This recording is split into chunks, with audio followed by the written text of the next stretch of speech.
கிருபை இரக்கங்களால் மணிமுடி சூட்டுகின்றார்.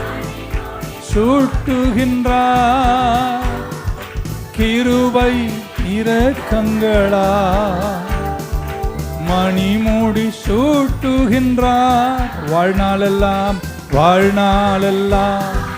நன்மைகளால் திருப்தி ஆக்குகின்றார்.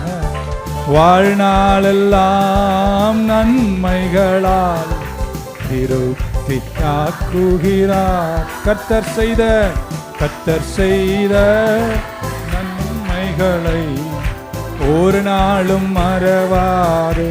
கர்த்தர் செய்த நன்மைகளை ஒரு நாளும் மறவாதே. என் ஆத்துமாவே நன்றி சொல்லு.